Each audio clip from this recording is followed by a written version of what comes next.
சூரா அல்-முதஸ்ஸிர். அளவற்ற அருளாளனும் நிகரற்ற அன்புடையோனுமாகிய அல்லாஹுவின் திருப்பெயரால் துவங்குகின்றேன். போர்வை போர்த்திக் கொண்டிருப்பவரே, நீர் எழுந்து மக்களுக்கு அச்சமூட்டி எச்சரிக்கை செய்வீராக. மேலும் இறைவனை பெருமைப்படுத்துவீராக. ஆடைகளை தூய்மையாக ஆக்கி வைத்துக் கொள்வீராக. அன்றியும் அசுத்தத்தை வெறுத்து ஒதுக்கி விடுவீராக. பிறருக்கு கொடுப்பதையும் விட அவர்களிடம் இருந்து அதிகமாக பெறும் நோக்கோடு உபகாரம் செய்யாதீர். இன்னும் இறைவனுக்காக பொறுமையுடன் இருப்பீராக. மேலும் எக்காலத்தில் எக்காலம் ஊதப்படும் போது அந்நாள் மிக கடினமான நாளாகும். காபிர்களுக்கு அந்நாள் இலேசானதல்ல. என்னையும் நான் தனித்தே படைத்தவனையும் விட்டுவிடும்.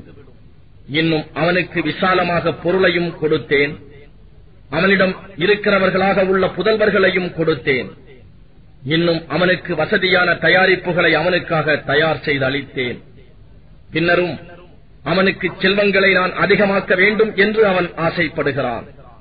அவ்வாறில்லை. நிச்சயமாக அவன் நம் வசனங்களுக்கு முரண்பட்டவனாகவே இருக்கின்றான். விரைவிலேயே அவனை கடினமான ஒரு சிகரத்தின் மேல் ஏற்றுவேன். நிச்சயமாக அவன் குர்ஆனுக்கு எதிராக சிந்தித்து ஒரு திட்டத்தை ஏற்படுத்திக் கொண்டான். அவன் அழிவானாக. எப்படி அவன் ஏற்படுத்திக் கொண்டான்? பின்னரும் அவன் அழிவானாக.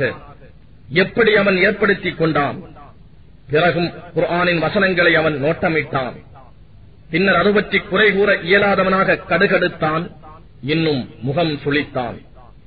அதன் பின்னர் சத்தியத்தை ஏற்காமல் புறமுதுகு காட்டினான். எனினும் பெருமை கொண்டான்.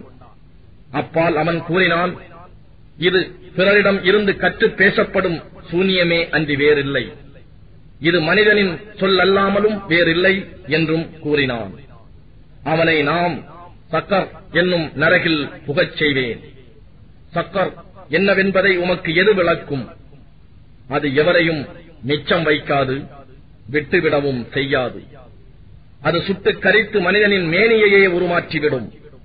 அதன் மீது 19 வானவர்கள் நியமிக்கப்பட்டிருக்கின்றனர். அன்றியும் நரக காவலாளிகளை நாம் மலக்குகள் அல்லாமல் நாம் ஆக்கவில்லை. காபிர்களுக்கு அவர்களுடைய எண்ணிக்கையை ஒரு சோதனையாகவே ஆக்கினோம்.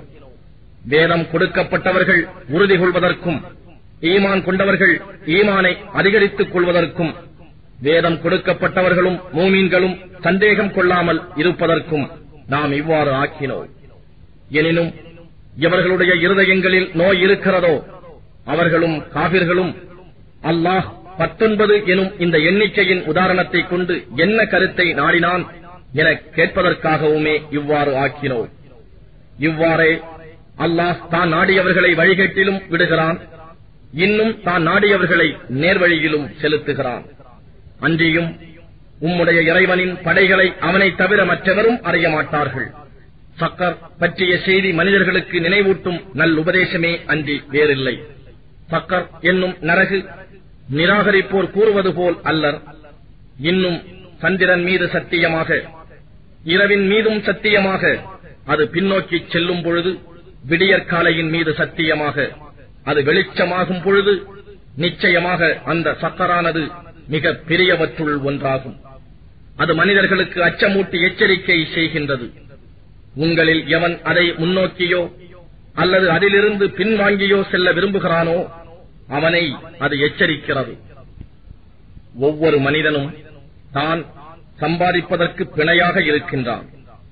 வலக்கை புறத்து தோழர்களை தவிர அவர்கள் சொர்க்கச் சோலைகளில் இருப்பார்கள். எனினும் விசாரித்தும் கொள்வார்கள். குற்றவாளிகளை குறித்து உங்களை சக்கர் நரகத்தில் நுழைய வைத்தது எது என்று கேட்பார்கள். அவர்கள் பதில் கூறுவார்கள், தொழுபவர்களில் நின்றும் நாங்கள் இருக்கவில்லை. அன்றியும் ஏழைகளுக்கு நாங்கள் உணவும் அளிக்கவில்லை. வீணானவற்றில் மூழ்கிக் கிடந்தோருடன் நாங்களும் மூழ்கிக் கிடந்தோம். இந்த நியாய தீர்ப்பு நாளை நாங்கள் பொய்யாக்கிக் கொண்டும் இருந்தோம். உறுதியான மரணம் எங்களிடம் வரும் வரையில் இவ்வாறாக இருந்தோம் என கூறுவர். ஆகவே சிபாரிசு செய்வோரின் எந்த சிபாரிசும் அவர்களுக்கு பயனளிக்காது. அவர்களுக்கு என்ன நேர்ந்தது? நல்லுபதேசத்தை விட்டும் முகம் திரும்புகிறார்களே, இவர்களுக்கு என்ன நேர்ந்தது?